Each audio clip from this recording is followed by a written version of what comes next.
Hi నమస్తే, welcome to my YouTube channel free learning maths Telugu. ఈరోజు వీడియోలో మనం ఏపీ డిఎస్సి 2025 సంబంధించి 12th జూన్ షిఫ్ట్ 2లో 60 to 80 అంటే లాస్ట్ 20 ప్రాబ్లమ్ సొల్యూషన్స్ చూద్దాం. సో ప్రతిరోజు కూడా లాస్ట్ ప్రీవియస్ డిఎస్సికి సంబంధించినటువంటి పేపర్ సొల్యూషన్స్ నేను చేస్తున్నానండి. ఖచ్చితంగా మనం చేసే సొల్యూషన్స్ కానీ ట్రిక్స్ కానీ మీ అందరికీ నచ్చుతున్నాయని అనుకుంటున్నాను. మీ యొక్క కామెంట్స్ రూపంలో మీ యొక్క సజెషన్స్ కానీ ఫీడ్బ్యాక్ కానీ నాకు కావాలి. మీరు పెట్టే ప్రతి కామెంట్ కూడా నాకు చాలా ఎంకరేజ్మెంట్గా ఉంటుంది మరియు మరిన్ని వీడియోస్ చేయడానికి నాకు బూస్టింగ్గా ఉంటుంది. ఖచ్చితంగా మీరు నా వీడియోస్ లైక్ చేయండి, అంతేకాకుండా షేర్ చేయండి. ఇంతకు మించి నేను అడిగేది ఏమీ లేదు మిమ్మల్ని. సో ఇందులో భాగంగా మనం ఫస్ట్ క్వశ్చన్ చూద్దాం. సో ఫస్ట్ క్వశ్చన్ మనకి క్యూబ్ రూట్కి సంబంధించినటువంటి ప్రాబ్లమ్స్ ఇచ్చాడండి. అంతేకాక డెసిమల్ రూపంలో ఇచ్చాడు. ఇక్కడ మనకి ఎప్పుడైతే 3 digits తర్వాత మనకి డెసిమల్ ఉందో మనకి క్యూబ్ రూట్ తర్వాత 1 digit తర్వాత డెసిమల్ పెట్టుకుంటాం. క్లియర్? సో మనకి స్పష్టంగా క్యూబ్ రూట్లో షార్ట్ కట్ కట్టడం తెలుసు. ఎప్పుడైతే యూనిట్ ప్లేస్లో 2 ఉందో మనకి ఎప్పుడైతే 2 ఉందో మనకు వచ్చేటువంటి క్యూబ్ రూట్లో కూడా మనకు వచ్చే వేళ ఏముంటుందండి, ఎక్సెప్ట్ మనం క్యూబ్ రూట్ విషయానికి వచ్చేసరికి 2, 3, 8, 7 ఉన్నప్పుడు మాత్రమే. అంటే 2 ఉంటే యూనిట్ డిజిట్లో 8 వస్తుంది, 8 ఉంటే 2 వస్తుంది, 7 ఉంటే 3 వస్తుంది, 3 ఉంటే 7 వస్తుంది. కానీ ఇక రిమైనింగ్ నెంబర్స్ విషయానికి వచ్చేసరికి యూనిట్ డిజిట్లో ఏముంటే అదే నెంబర్ వస్తుంది. కాబట్టి ఇప్పుడు నాకు ఫస్ట్ యూనిట్ డిజిట్లో 4 ఉంది కాబట్టి నాకు వచ్చేటువంటి క్యూబ్ రూట్లో కూడా నాకు ఏమవుతుందండి 4 వస్తుంది కాబట్టి 4 రాసుకున్నాను. క్లియర్?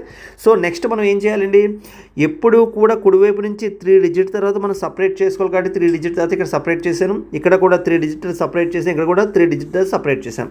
సో జస్ట్ ఆ యూనిట్ డిజిట్ రాయడం కోసమే ఇది.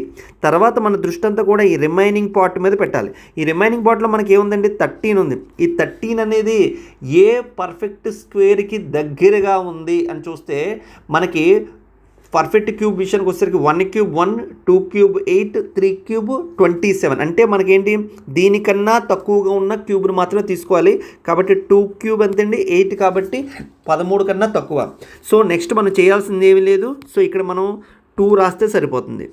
సో అంటే దీని యొక్క క్యూబ్ రూట్ ఏమవుతుందండి 2.4 అవుతుంది. నెక్స్ట్ విషయానికి వద్దాం. క్యూబ్ రూట్ ఆఫ్ 15.625 ఎప్పుడైతే యూనిట్ ప్లేస్లో 5 ఉందో మనకు వచ్చేటువంటి క్యూబ్ రూట్లో కూడా మనకి ఏమొస్తుందండి 5 వస్తుంది కాబట్టి 5 రాశాను. తర్వాత ఏం చేయాలి, డెసిమల్ పెట్టుకోవాలి కాబట్టి ఇక్కడ డెసిమల్ పెట్టుకున్నాను. 3 digit తర్వాత ఉంది కాబట్టి నెక్స్ట్ మనకి ఎప్పుడైతే ఇక్కడ 15 ఉందో 15 అనేది ఏ పర్ఫెక్ట్ క్యూబ్కి దగ్గరగా ఉందో ఆ వాల్యూ మనం రాసుకోవాలి. ఏ పర్ఫెక్ట్ క్యూబ్కి దగ్గరగా ఉందండి 2 cube దగ్గరగా ఉంది. 3 cube అంటే ఎక్కువైపోతుంది కాబట్టి నేను 2 రాసుకున్నాను కాబట్టి 2.5. క్లియర్? సో నెక్స్ట్ థర్డ్ విషయానికి వచ్చేసరికి ఎప్పుడైతే యూనిట్ ప్లేస్లో 6 ఉందో మనం కూడా ఇక్కడ ఏం రాసుకోవాలండి 6 రాసుకోవాలి. ఎందుకు 2, 3, 7, 8 తప్ప రిమైనింగ్ నెంబర్స్ సేమ్ నెంబరే వస్తుంది. నెక్స్ట్ ఈ 17 అనేది ఏ పర్ఫెక్ట్ క్యూబ్ దగ్గరగా ఉందండి, ఇది కూడా 2 cube అనే పర్ఫెక్ట్ క్యూబ్కి దగ్గరగా ఉంది కాబట్టి నేను ఏం రాసుకుంటానండి 2 రాసుకుంటాను. క్లియర్? సో ఇప్పుడు ఇదేంటి 2.4 అనేది పాజిటివ్, 2.5 అనేది కూడా పాజిటివ్, బట్ 2.6 అనేది మైనస్ చేయాలి కాబట్టి మైనస్. క్లియర్? సో 2.4 నుంచి 2.5 కలిపితే మనకి ఇక్కడ ఏమొస్తుందండి 4.9 వస్తుంది. ఈ 4.9 నుంచి 2.6 తీస్తే మన ఆన్సర్ 2.3 అవుతుంది. సో ఆప్షన్ 1 అనేది మన యొక్క ఆన్సర్ అవుతుంది. ఈ విధంగా క్యూబ్ రూట్ కాన్సెప్ట్ని అప్లై చేసుకొని ఈ ప్రాబ్లమ్ని మనం ఈజీగా సాల్వ్ చేసాం. సో నెక్స్ట్ ప్రాబ్లం విషయానికి వచ్చేసరికి let A B C be any 3 digit number and ఈ కండిషన్ ఒకటి ఇవ్వడం జరిగింది. అంటే దీన్ని మనం రాసుకుంటే ఈ 3 digit నెంబర్ని ఏబిసిని రాసుకుంటే ఏం రాసుకోవచ్చండి, A into 100 ప్లేస్లో ఉంది కాబట్టి, B into 10 10th ప్లేస్లో ఉంది కాబట్టి, C into 1 యూనిట్ ప్లేస్లో ఉంది కాబట్టి. అదేవిధంగా BC అని రాసుకుంటే మనం ఏం రాసుకోవచ్చు, B into 100 plus C into 10 plus A into 1.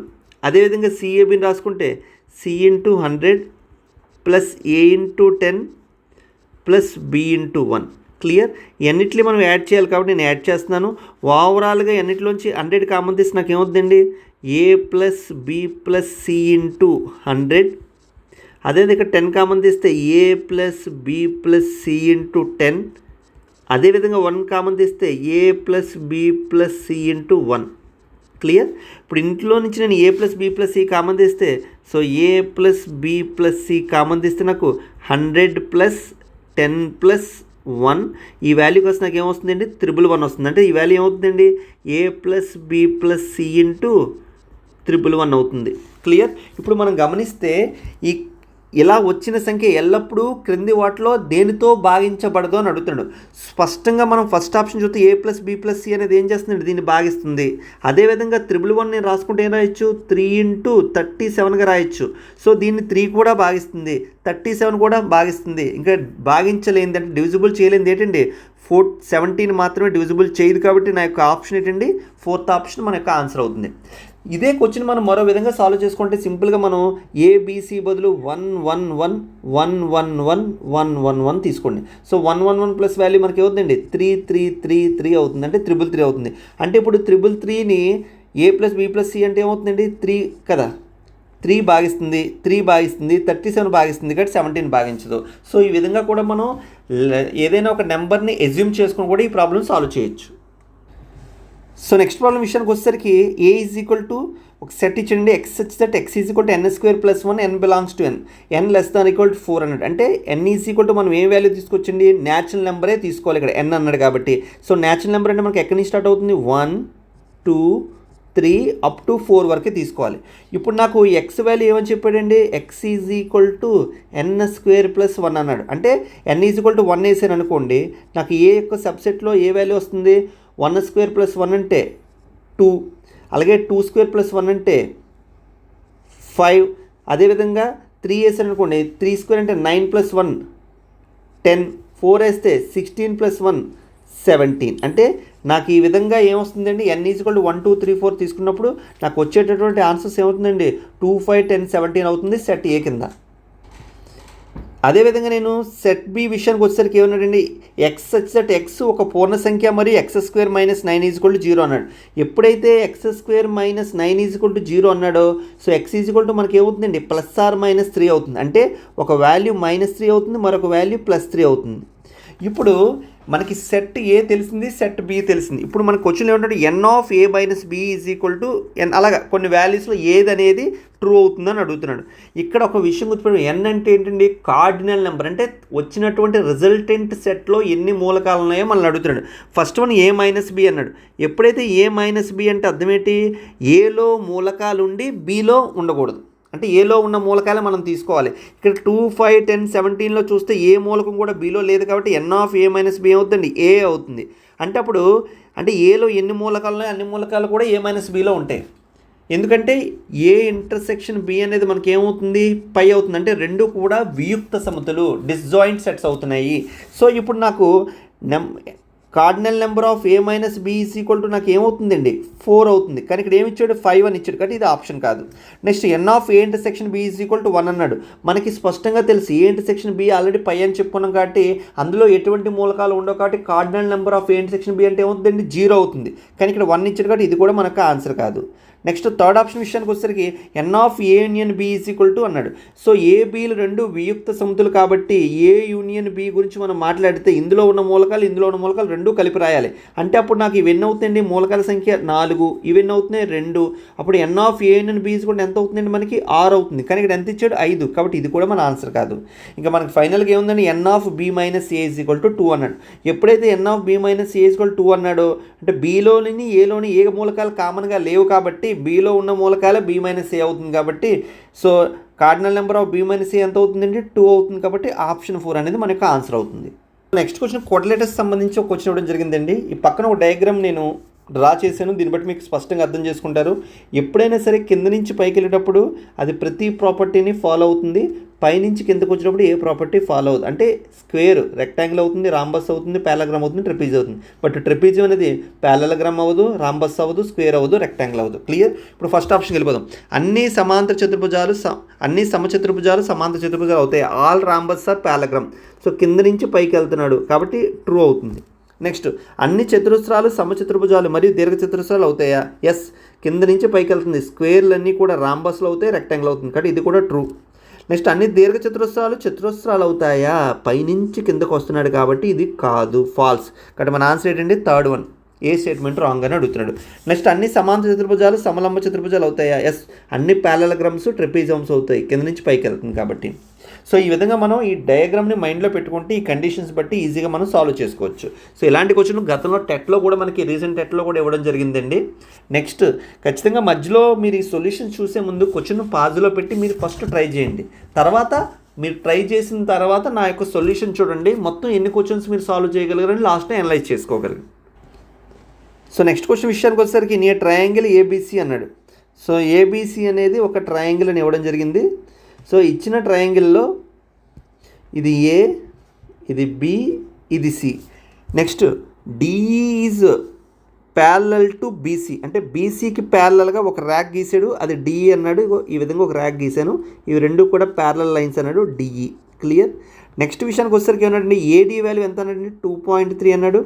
DB ఎంత అన్నారండి 6.9 అని ఇవ్వడం జరిగింది. ఈసీ 4.5 అయితే ఈ వాల్యూ ఎంత అని అడుగుతున్నాడు. సో మనకి స్పష్టంగా తెలుసు బేసిక్ ప్రపోర్షనాలిటీ థియరం లేదా తేల్స్ సిద్ధాంతం ప్రకారము ఏదైనా ఒక త్రిభుజంలో ఒక భుజానికి ఎదురుగా గీసిన రేఖ మిగిలిన రెండు భుజాలని ఒకే నిష్పత్తిలో విభజిస్తుంది. In a triangle one line is drawn parallel to one of it sides, then remaining two sides it divides to and equal ratio. దాని ప్రకారం మనకి ఏమవుతుందండి, ఇది AD by DB is equal to AE by EC. Clear.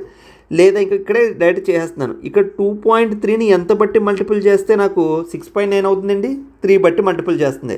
అంటే ఇక్కడున్న value కూడా నేను ఏం చేయాలండి, 3తో మల్టిపుల్ చేస్తే కదా నాకు 4.5 అవుతుంది. అంటే దాని అర్థం ఏంటి, 4.5ని 3తో డివైడ్ చేస్తే ఎంత అవుతుంది, 1.5 అయితేనే నాకు ఇక్కడ 4.5 వస్తుంది. కాబట్టి ఆప్షన్ 3 అనేది మన యొక్క ఆన్సర్. సో నెక్స్ట్ క్వశ్చన్ విషయానికి వచ్చేసరికి ఓ కేంద్రము మరియు వ్యాసం 25 సెంటీమీటర్ల గల ఒక వృత్తంలో 10 సెంటీమీటర్ల పొడవు గల ఏబీ జాగలదు అన్నాడు. సో ఇప్పుడు నేను ఏం చేస్తున్నానంటే ఒక సర్కిల్ తీసుకున్నానండి. నేను తీసుకున్న సర్కిల్లో సెంటర్ ఓ అన్నాను. ఇప్పుడు దీని యొక్క ఒక వ్యాసము 26 సెంటీమీటర్స్ అన్నాడు. అంటే ఏంటి, దీని యొక్క డయామీటర్ ఎంత అని ఇచ్చాడండి, 26 సెంటీమీటర్స్ అని ఇవ్వడం జరిగింది. ఎప్పుడైతే దీని డయామీటర్ 26 సెంటీమీటర్స్ ఇచ్చాడో దాని అర్థం ఏంటి, ఇక్కడ నుంచి ఇది వ్యాసార్థము అంటే రేడియస్ ఇది ఒక 13 సెంటీమీటర్స్ ఉంటుంది. అదేవిధంగా ఇది కూడా ఒక 13 సెంటీమీటర్స్ ఉంటుంది. క్లియర్. నెక్స్ట్ విషయానికి వచ్చేసరికి ఏమన్నాడు, 10 సెంటీమీటర్ల పొడవు గల ఏబీ అనే జా కలదన్నాడు. అంటే ఒక కార్డ్ గీసాడు, ఈ distance of the card AB అన్నాడు. దీని డిస్టెన్స్ ఎంత అన్నాడండి, 10 సెంటీమీటర్స్ అని ఇవ్వడం జరిగింది. క్లియర్. నెక్స్ట్ విషయానికి వచ్చేసరికి కేంద్రం నుండి జా మీదకు గీసినటువంటి లంబ దూరం ఎంత అని అడుగుతున్నాడు. అంటే ఈ యొక్క సెంటర్ ఓ నుంచి జా మీదకు అంటే కార్డ్ మీదకి ఒక పర్పెండిక్యులర్ లైన్ గీస్తే దీని యొక్క పొడవు ఎంత అని అడుగుతున్నారు. ఇక్కడ ఒక విషయం మీరు గమనించాలి, నేను ఇలా ఒక ర్యాక్ గీసాను అనుకోండి, ఇక్కడ ఓఏ అనేది నాకు ఏమవుతుందండి, రేడియస్ అవుతుంది. కాబట్టి ఈ వాల్యూ ఎంత అవుతుంది, పొడవు 13 అవుతుంది. ఎందుకు, రేడియస్ కాబట్టి. అంతేకాకుండా ఎప్పుడైనా వృత్త కేంద్రం నుంచి జా మీద గీసినటువంటి లంబరేఖ ఆ జాని 2 సమాన భాగాలుగా 2 ఈక్వల్ పార్ట్స్గా డివైడ్ చేస్తుంది. కాబట్టి మొత్తం డిస్టెన్స్ 10 అయితే ఈ వాల్యూ ఎంత అవుతుంది, 5 అవుతుంది. ఇప్పుడు ఇక్కడ ఈ పాయింట్ ఏదైనా డి అనుకుంటే ఓడిఏ అనేది ఏమవుతుంది, నాకు ఒక లంబకోణ త్రిభుజం అవుతే ఇక్కడ ఇది 5 ఇది 13 అయితే ట్రిప్లెట్స్ ప్రకారం ఇది ఏమవుతుందండి 12 అవుతుంది. అప్పుడు ఓడీ లెంత్ ఎంత అవుతుందండి, నాకు 12 సెంటీమీటర్లు. సో ఆప్షన్ 4 అనేది మన యొక్క ఆన్సర్. ఈ విధంగా మనం ట్రిప్లెట్ కాన్సెప్ట్ని ఉపయోగించుకొని ఈజీగా ఇలాంటి ప్రాబ్లమ్స్ సాల్వ్ చేయొచ్చు. క్వశ్చన్ విషయానికి వచ్చేసరికి మనకి కేఎల్ఎంఎన్ అనేది ఒక క్వాడ్రిలేటర్ ఇచ్చాడండి, కేఎల్ఎంఎన్. అదేవిధంగా కేఎల్ లెంత్ ఎంత ఇచ్చాడండి, 12 సెంటీమీటర్స్, కేఎన్ లెంత్ 14 సెంటీమీటర్స్, అదేవిధంగా ఎంఎన్ లెంత్ 18 సెంటీమీటర్స్.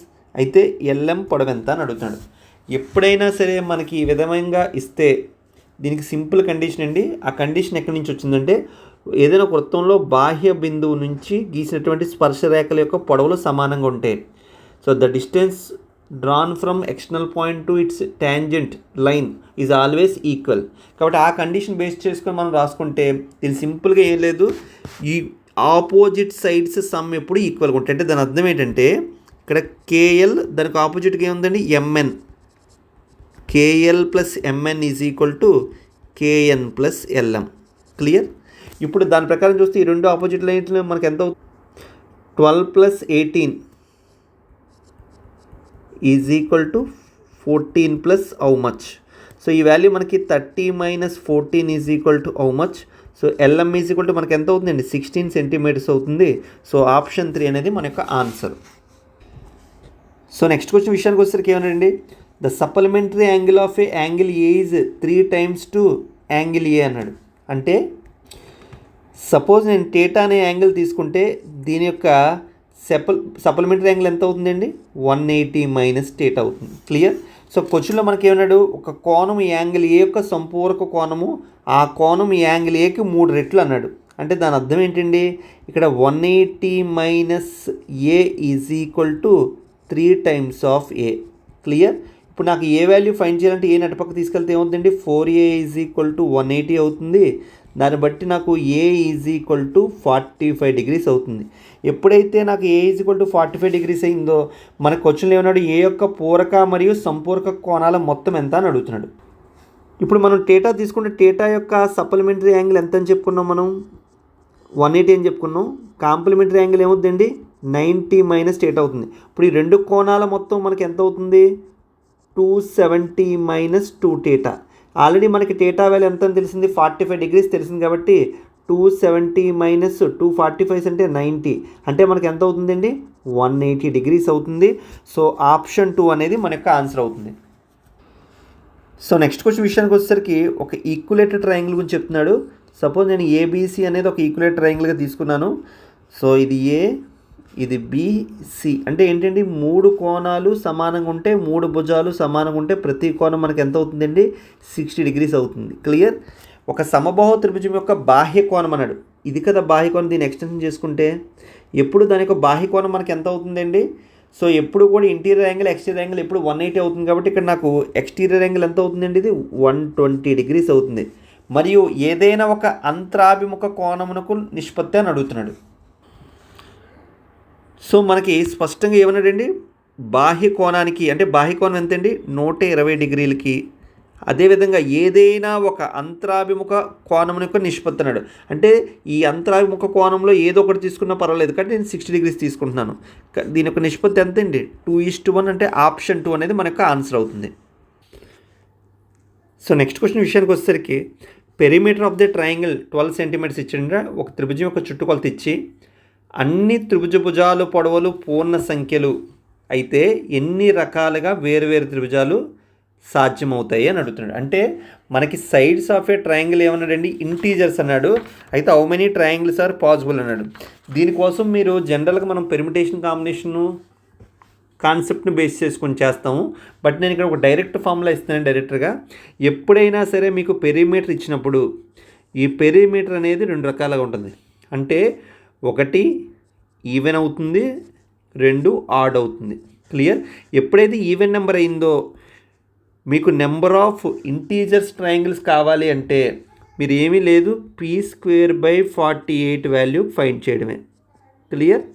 అలా కాకుండా మనకి ఆడ్ వాల్యూ నెంబర్ ఇచ్చాడు అనుకున్నప్పుడు మనకి నెంబర్ ఆఫ్ ట్రయాంగిల్స్ కావాలంటే p+3² క్లియర్?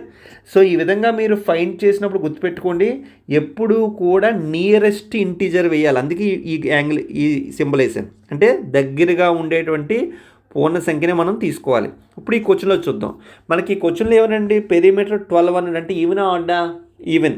ఎప్పుడైతే ఈవెన్ అయితే మన ఫార్ములా ఏంటంటే p²/48. కాబట్టి నేను ఏం చేస్తున్నాను 12² అంటే 12² అంటే నేను 12 × 12/48 వేసుకోవచ్చు. క్లియర్?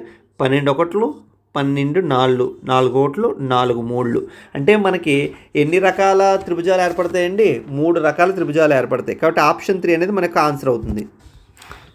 సో ఈ విధంగా ఏర్పడేది ఒక త్రిభుజాలు మనకు కావాలంటే అవి ఏమవుతుందండి, 1 సమబాహు త్రిభుజం అవుతుంది 4 4 4 భుజాలు పొడవులుగా ఉండేటట్లు 4 3 12.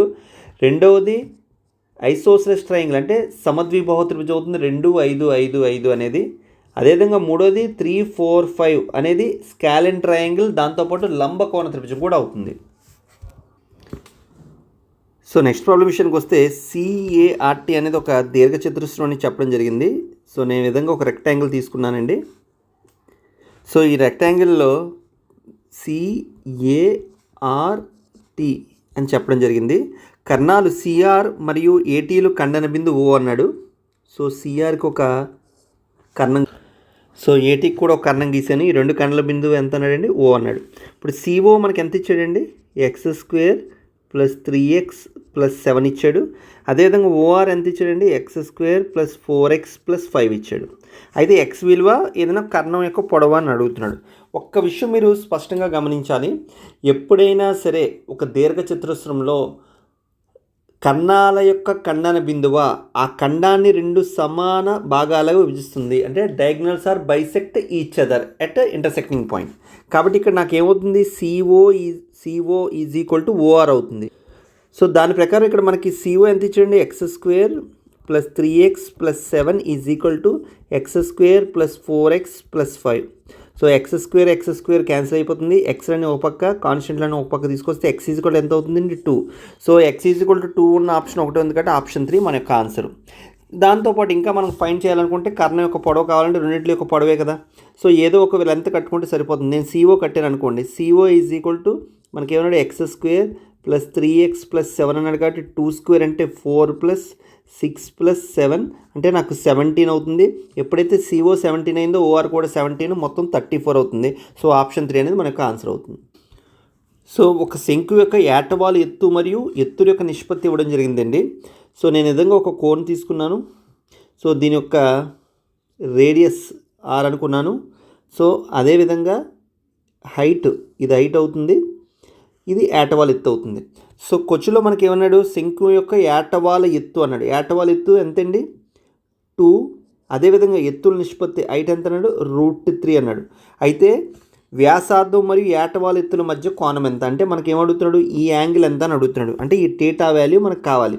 సో మనకి స్పష్టంగా తెలుసు ఇక్కడ ఇదేదో OAB అనేది ఒక లంబకోణ త్రిభుజం అనుకుంటే, సో ఇక్కడ OA అనేది కోణానికి ఎదురుగున్న భుజము, OB అనేది కర్ణము. సో ఎదుటి భుజము కర్ణము తెలిస్తే మనం ఏ యాంగిల్కి ఫైండ్ చేయొచ్చండి, sin θ ఫైండ్ చేయొచ్చు. కాబట్టి sin θ ఎదుటి భుజం అంటే OA/OB అంటే √3/2. సో √3/2 అంటే సైన్లో ఎంతకు సమానం అండి, sin 60కి సమానం. సో θ ఎంత అవుతుందండి, 60 degrees. సో ఆప్షన్ 4 అనేది మన యొక్క ఆన్సర్. సో నెక్స్ట్ క్వశ్చన్ విషయానికి వచ్చేసరికి మనకు ఒక దీర్ఘాకారం అంటే క్యూబోడికల్ ఒక చెక్క ముక్క ఇచ్చాడండి. దీని యొక్క లెంత్, బ్రెత్, హైట్ ఎంతండి, 10 × 6 × 2 అన్నాడు. సో దీంట్లో నుంచి ఒక శంకు కట్ చేసాడు. ఆ శంకు యొక్క ఎత్తు ఎంత అన్నాడండి, 7 cm. అదేవిధంగా వ్యాసార్థం 3 cm కట్ చేస్తే వృధా అయినటువంటి చెక్క శాతం ఎంత అని అడుగుతున్నాడు. అంటే ఏం చేయాలి, మనం దీని యొక్క ఘన పరిమాణం కట్టి ఆ ఘన పరిమాణంలోంచి శంకు యొక్క ఘన పరిమాణం తీస్తే మిగిలిన చెక్క ఏమవుతుంది, మనకు వృధా అయింది, దానికి మనం శాతం కట్టాలి. అందుకని నేను ఏం చేస్తున్నానంటే క్యూబ్కి వాల్యూమ్ కడుతున్నాను. So volume of a cube ఏంటండి, length into breadth into height. 10 × 6 × 2 అంటే 16 60, 60 120. క్లియర్. నెక్స్ట్ దీని యొక్క వాల్యూమ్ ఆఫ్ కోన్ కడుతున్నాను. వాల్యూమ్ ఆఫ్ ఏ ఇదంతా length into breadth into height. అదేవిధంగా వాల్యూమ్ ఆఫ్ ఏ కోన్ అంటే 1/3 πr² × h. సో 1/3 × π అంటే ఎంతండి, 22/7 ఇంటూ సేమ్. తర్వాత మనకి ఏమన్నాడు, దాని యొక్క హైట్ ఎంత అన్నాడు 7, రేడియస్ 3 అన్నాడు. కాబట్టి 3 × 3 = 9 × 7. సో 7కి 7కి క్యాన్సిల్, 3కి 3 క్యాన్సిల్. సో 66.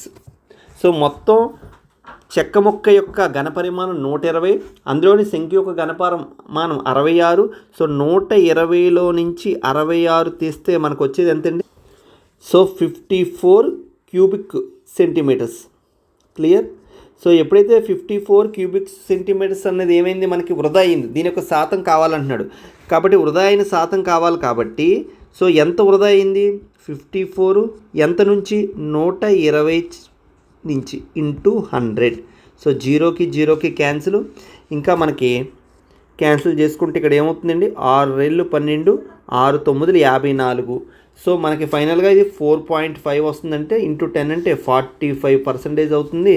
సో ఆప్షన్ 1 అనేది మన యొక్క ఆన్సర్ అవుతుంది. సో ఈ విధంగా మనం మెన్సురేషన్ కాన్సెప్ట్ని పర్సంటేజ్లోకి అప్లై చేసి ఫైండ్ చేసుకున్నాం. సో నెక్స్ట్ కాన్సెప్ట్ విషయానికి వచ్చేసరికి మనకి ఏమంటున్నాడండి, ఆసన్న భుజాలు సమానంగా గల సమాంతర చతుర్భుజం ABCD యొక్క వైశాల్యం అన్నాడు. ఎప్పుడైతే ఆసన్న భుజాలు సమానంగా ఉన్నటువంటి సమాంతర చతుర్భుజాన్ని మనం ఏమంటామంటే రాంబస్ అంటాం. క్లియర్. సో ఇప్పుడు రాంబస్లో మనకి ఏమవుతుందండి, 4 భుజాలు సమానంగా ఉంటే ఎదురెదురు కోణాలు కూడా సమానంగా ఉంటాయి. సో అంతేకాక ఇది ABCD అనేది ఒక రాంబస్ అనుకున్నాను. నెక్స్ట్ BD ఎంత అన్నాడండి, 13 అన్నాడు. అయితే మనకి ఏం కావాలి, AC యొక్క పొడవు ఎంత అని అడుగుతున్నాడు. సో మనం ఎప్పుడైతే ఒక రాంబస్ తీసుకున్నామో రాంబస్ యొక్క వైశాల్యం, ఏరియా ఆఫ్ ఏ రాంబస్ ఏమవుతుందండి, ½ × ప్రొడక్ట్ ఆఫ్ 2 డయాగ్నల్స్. లెక్క ప్రకారం దీని యొక్క వైశాల్యం ఎంత అన్నాడండి, 65. కాబట్టి ½ ఒక కర్ణం యొక్క పొడవు 13, రెండో కర్ణం యొక్క పొడవు మనం కట్టాలి. సో 5 సార్లు పోతుంది కాబట్టి 5 రెళ్ళు 10 సెంటీమీటర్లు. సో ఆప్షన్ 2 అనేది మన యొక్క ఆన్సర్ అవుతుంది. సో నెక్స్ట్ క్వశ్చన్ విషయానికి వచ్చేసరికి 5, 12, 13 సెంటీమీటర్ల భుజాలుగా కలిగిన ఒక లంబకోణ త్రిభుజం అన్నాడు. సో నేను ఒక లంబకోణ త్రిభుజాన్ని తీసుకుంటున్నానండి. ఈ లంబకోణ త్రిభుజం యొక్క భుజాల పొడవులు ఎంత ఇచ్చాడండి? 5, 12, 13. అయితే త్రిభుజము లంబకోణ త్రిభుజం 12 సెంటీమీటర్ల గల భుజం వెంబడి, అంటే ఇది 12 అనుకున్నాను, ఇది 5 అనుకున్నాను, ఇది 13 అనుకున్నాను. క్లియర్? సో ఇది ఒక లంబకోణ త్రిభుజం. ఇలా తీసుకున్నటువంటి నేను లంబకోణ త్రిభుజంలో ఈ 12 సెంటీమీటర్ల భుజం ఆనుకొని దీన్ని భ్రమణం చేయమంటున్నాడు. అంటే దాన్ని ఏం చేయమన్నాడండి? రొటేట్ చేయమన్నాడు. ఎప్పుడైతే దాన్ని మనం రొటేట్ చేసామో ఒక లంబకోణ త్రిభుజాన్ని మనం భ్రమణం చేస్తే మనకు ఏర్పడేది ఏమవుతుందండి? ఒక శంకువు ఆకారంలో ఏర్పడుతుంది. క్లియర్? ఇలా ఏర్పడిన యొక్క శంకు యొక్క రేడియస్ ఇది. ఈ లంబకోణ త్రిభుజం యొక్క లంబం పొడవే దాని యొక్క ఎత్తు అవుతుంది. ఈ కర్ణం పొడవే దానికి ఏటవాల్ ఎత్తు అవుతుంది. దాని యొక్క బేసే దీని యొక్క రేడియస్ అవుతుంది. అంటే ఇది 5, ఇది 12, ఇది 13. ఇలా ఏర్పడిన శంకువు యొక్క వక్రతల వైశాల్యము మరియు సంపూర్ణతల వైశాల్యాల యొక్క నిష్పత్తి ఫైండ్ చేయమంటున్నాడు.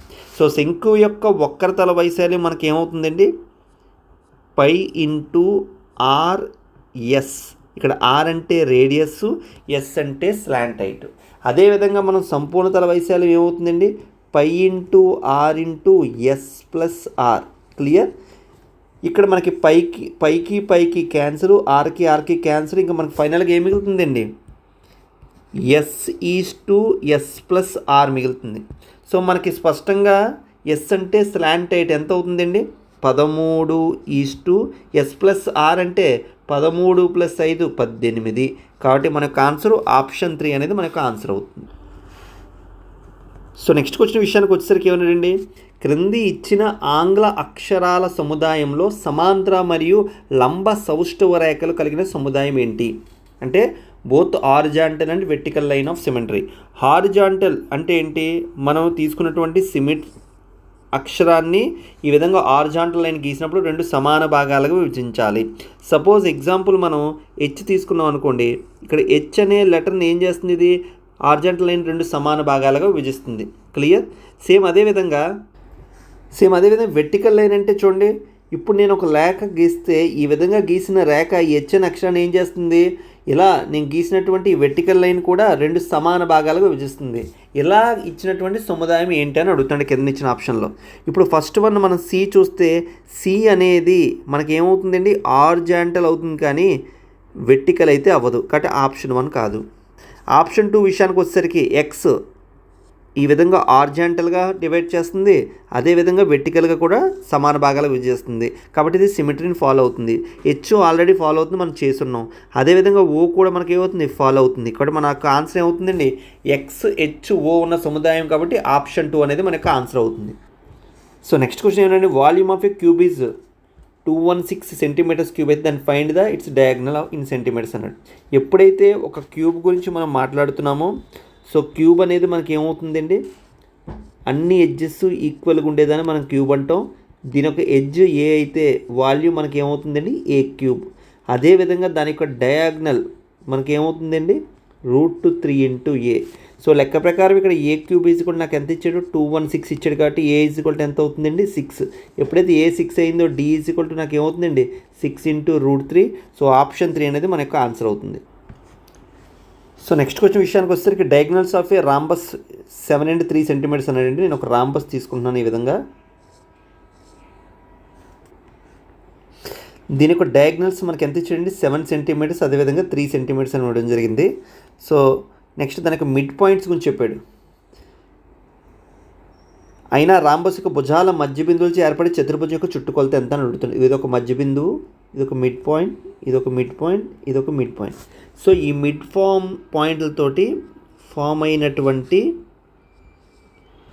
చతుర్భుజం యొక్క చుట్టుకొలత మనకు కావాలి. ఈ విధంగా ఒక చతుర్భుజం ఏర్పడుతుంది.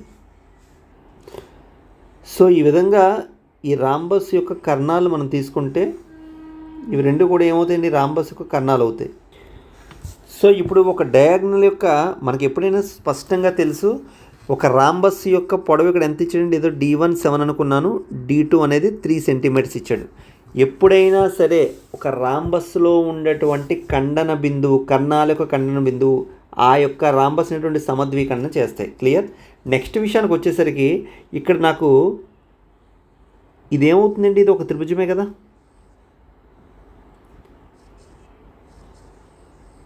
ఇదేదో OABCD అనుకున్నాను. ఇక్కడ నాకు ABC అనేది ఒక త్రిభుజం అనుకుంటే ఇక్కడ నాకు డీలు రెండు ఏమవుతున్నాయి, దాని యొక్క మధ్య బిందువులు అవుతుంది. అంటే AB మరియు CDలో ఒక మధ్య బిందువు. ఎప్పుడైతే ఈ యొక్క టోటల్ లెంత్ అనేది 7 సెంటీమీటర్స్గా నేను తీసుకున్నానో ఖచ్చితంగా మనకి తేల్ సిద్ధాంతం ప్రకారము అంటే బేసిక్ ప్రపోర్షనాలిటీ కండిషన్ అప్లై చేసుకుంటే ఇది ఎప్పుడైతే 7 అయిందో అందులో హాఫే కదా, ఇది మధ్య పాయింట్ కాబట్టి ఇది ఎంత అవుతుందండి, 3.5 సెంటీమీటర్స్ అవుతుంది. ఎప్పుడైతే ఇది 3.5 సెంటీమీటర్స్ అయిందో ఇది కూడా మనకి ఎంత అవుతుందండి, 3.5 సెంటీమీటర్స్ అవుతుంది. ఎందుకు, ఒక రాంబస్లోని మధ్య బిందువులతో ఏర్పడేది ఎప్పుడూ కూడా మనకి ఏమవుతుందండి, ఒక రెక్టాంగిల్ అవుతుంది. క్లియర్.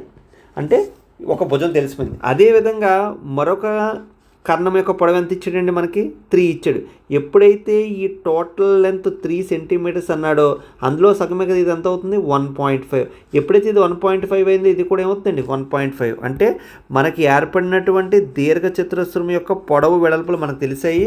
అందులో ఒక దాని పొడవు ఎంతైంది, 3.5, 3.5, మరొక దాని పొడవు ఎంతండి, 1.5, 1.5. ఇప్పుడు దీని యొక్క చుట్టుకొలత మనకు కావాలంటే ఏమవుతుంది, 3.5, 3.5 అంటే 7, 1.5 + 1.5 అంటే 3, సో 7 + 3 అంటే 10. సో ఆప్షన్ 2 అనేది మన యొక్క ఆన్సర్ అవుతుంది. సో ఈ విధంగా ఈ యొక్క జామెట్రికల్ కండిషన్ అప్లై చేసుకొని ఈ ప్రాబ్లమ్ మనం ఈజీగా సాల్వ్ చేయొచ్చు. సో నెక్స్ట్ క్వశ్చన్ విషయంలో వచ్చేసరికి ఒక దీర్ఘచతురస్రం యొక్క చుట్టుకొలత మరియు వెడల్పుల నిష్పత్తి ఎంత అన్నాడండి, 5:1 అయితే దాని యొక్క వైశాల్యము ఇచ్చాడు, అయితే పొడవు ఎంత అని అడుగుతాడు.